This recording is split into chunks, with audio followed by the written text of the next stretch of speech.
Hello students, today we will discuss about the first chapter of chemistry class 9, matter in our surroundings. So let's start with the topics. First we will discuss about what is matter, the definition of matter. Then we will discuss its characteristics, then states, then we will discuss about the change in states, then we will discuss evaporation, latent heat, melting and boiling point. So let's start. First we are having what is matter. Matter is anything in nature that occupies space and has mass. Then we will discuss about the characteristics. Here I have mentioned 4 characteristics of matter. So let's discuss these one by one. First we are having all matter consists of very small particles. We all know about this characteristic of matter, so I need not explain this. Then we are having particles of matter have spaces between them. We can conclude this point by performing an activity. We make lemonade. The summer is going on, so we keep making lemonade. In the lemonade, we mix sugar and salt to water. Okay, when we mix sugar and salt, after stirring, we don't observe any change in the water level. How does it happen? It happens because the particles of matter are having spaces between them. When we stir sugar and salt in that, sugar and salt get mixed with water because they get fixed in the spaces between particles. Then we are having particles of matter attract each other. This is also very understood. Then we are having particles of matter are continuously moving. So these are the 4 characteristics of matter which you have to remember. Now we are going to discuss about states of matter. As we all know that matter has 3 states, solid, liquid and gas. But here we will learn 2 more states of matter, but that we will discuss later. First we will discuss about these 3 states. Here I have mentioned the properties of these 3 states in a differentiation form. So we will discuss.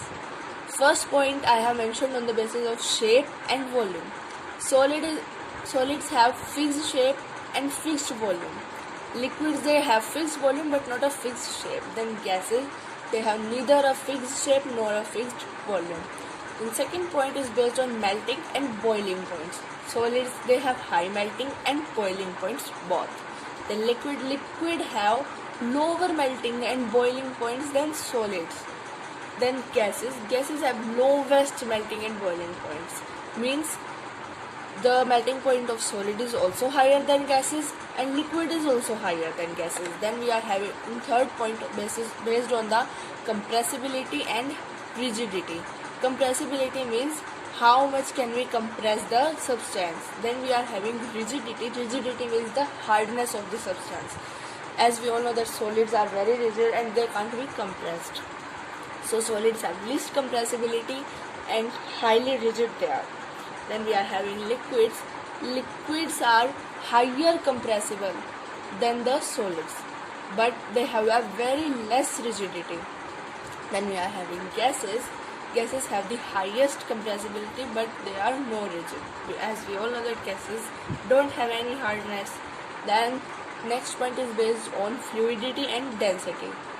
So we will discuss about this also. As we all know that solids can't flow, so solids do not flow and has maximum density. Then we are having liquids. Liquids can flow and are dense than solids. Then we are having gases. Gases can also flow and are least denser. Next point is based on intermolecular space. First we will discuss what is intermolecular space. Intermolecular space is the space between the particles of atom. As we discussed in the characteristics that particles of matter have spaces between them. So here we will discuss which type of matter has how much intermolecular space. First we are having solid. Solid has a very less intermolecular space. Then we are having liquids. Liquids have more intermolecular space than solid but less than gases. And gases, they have the largest intermolecular space. Next term is intermolecular force of attraction. This is the force by which molecules of matter attract each other. So this force is maximum in solids and in liquids it is middle one. Weaker than solids but stronger than gases. Then in gases it is the weakest. Now we are going to discuss our next topic. Oh no. Now we will discuss about the two more states of matter. Here we are having two more states, which are plasma and BEC. BEC means Bose-Einstein condensate. Plasma, it is present in stars which have them glow, and fluorescent tubes. Fluorescent tubes are present in our CFLs. Plasma is the substance which helps them to glow. And then BEC is Bose-Einstein condensate. It was named after the two scientists Satyendra Nath Bose and Albert Einstein. Here we will learn only this much about these two states. There is not much about these states in your syllabus. Then we are going to move on next topic, that is change in states of matter. As we all know that states of matter are inconvertible. It can be changed by changing temperature or pressure. If we change temperature or pressure, then the state of matter can be changed. Now we are having a point. Applying pressure and reducing temperature can liquefy gases. That means if we apply pressure on a gas and reduce its temperature, then it will be liquefied, means it will be converted in the liquid form.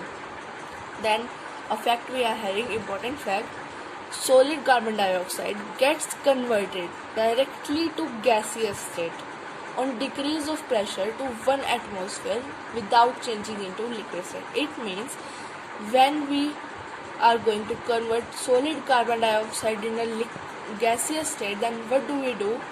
We decrease the pressure to 1 atmosphere. Atmosphere is the SI unit of measuring pressure. Then the solid carbon dioxide directly changes to gaseous form without changing into liquid state. Due to this fact, it is called dry ice. So what is dry ice? Solid carbon dioxide is dry ice. Then we are having this diagram. In this diagram I have mentioned the three states of matter: solid, liquid and gas. Here we can see that conversion of solid to liquid is known as fusion. Then liquid to gas is known as condensation, and gas to solid is known as cooling. Then we are having solid to gas is sublimation, gas to liquid is vaporization, and liquid to solid is solidification. Right, we will discuss about the definitions. Sublimation first we discuss. The process in which solid state directly changes into gaseous state or vice versa. It means it is the process in which we change solid state into gaseous or gaseous into solid. Both are termed as sublimation. Then we are having fusion or melting. Fusion is also known as melting. So here we see the definition. The process of conversion of solid to liquid by absorbing heat, means when solid is converted to liquid, then heat is absorbed. And we are having vaporization, the process in which liquid changes into gas by absorbing heat. In this also heat is absorbed when liquid is changed to gas. Then we are having solidification or freezing. In this, liquid is changed into solid by giving out heat. Then we are having condensation. It is the process in which gas changes into liquid and gives out heat. In both the processes, fusion and vaporization, heat is absorbed, and in solidification and condensation, heat is given out. Now we will discuss the next topic, evaporation. It's a very important topic, so be focused on the topic. What is evaporation? The change of state from liquid to vapor at any temperature is known as evaporation. Means when liquid gets changed into vapor, it is termed as evaporation. Then we are having, it is a surface phenomenon. Why is it a surface phenomenon? As you know that boiling is a bulk phenomenon.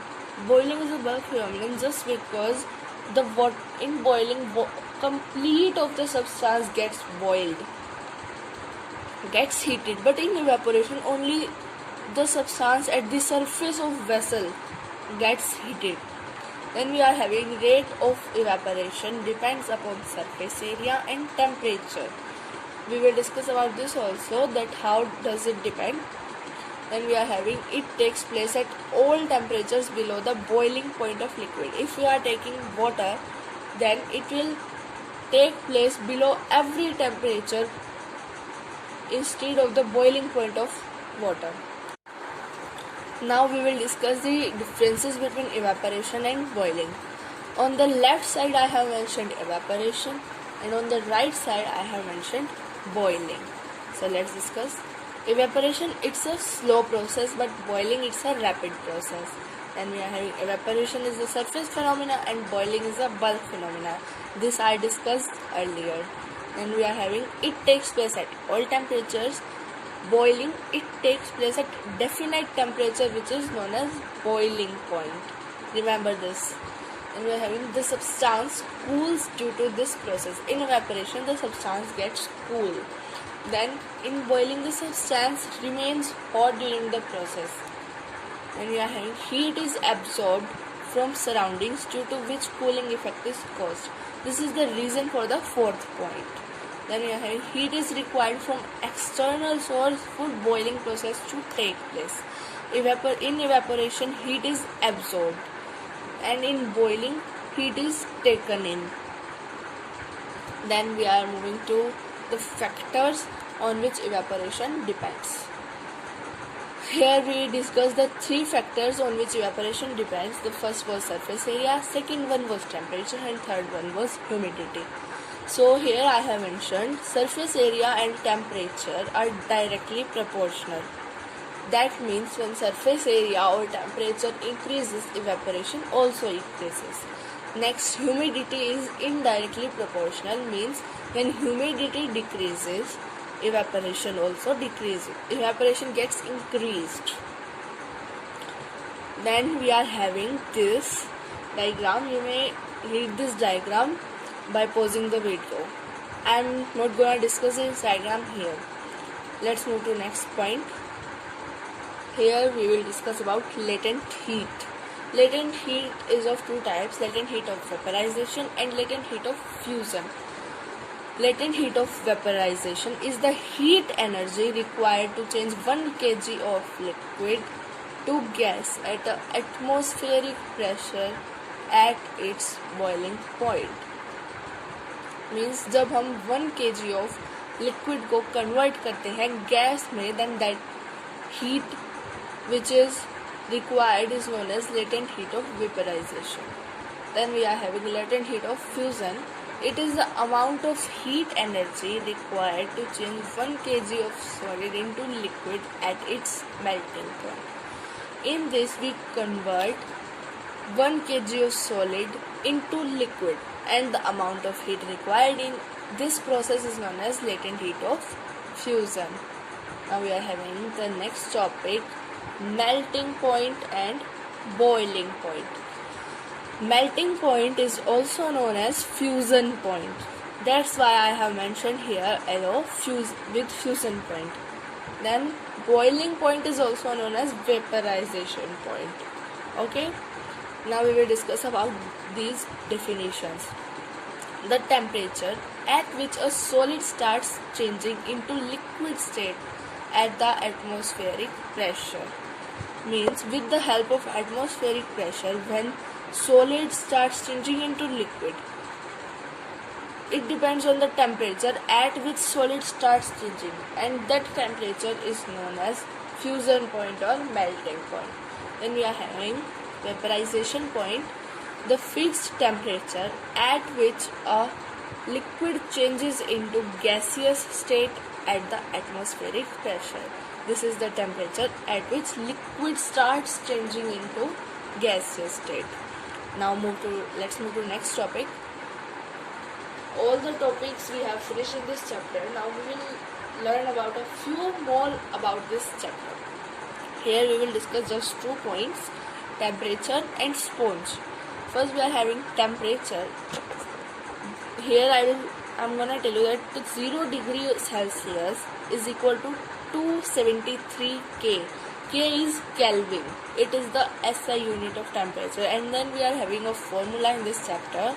Degree Celsius plus 273 equals to K. Means if we add 273 to any given degree, then it will be converted into Kelvin. Now we are having the second topic, sponge. Sponge is an important topic in this chapter. Many of the questions are related to this topic. We are having sponge can be compressed even if it is a solid. We all know that sponge is a solid, but it can be compressed because we discussed in the characteristics of solid that it can't be compressed. Still sponge can be compressed, but why? We will learn it here. Let's see. Because it has minute holes in which air is trapped.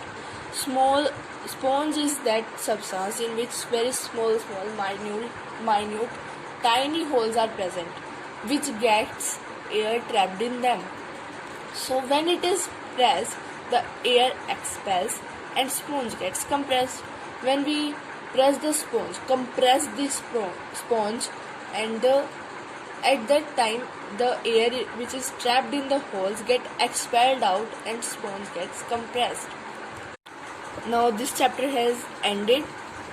Thanks for watching my video and hope it helped you in your chapter.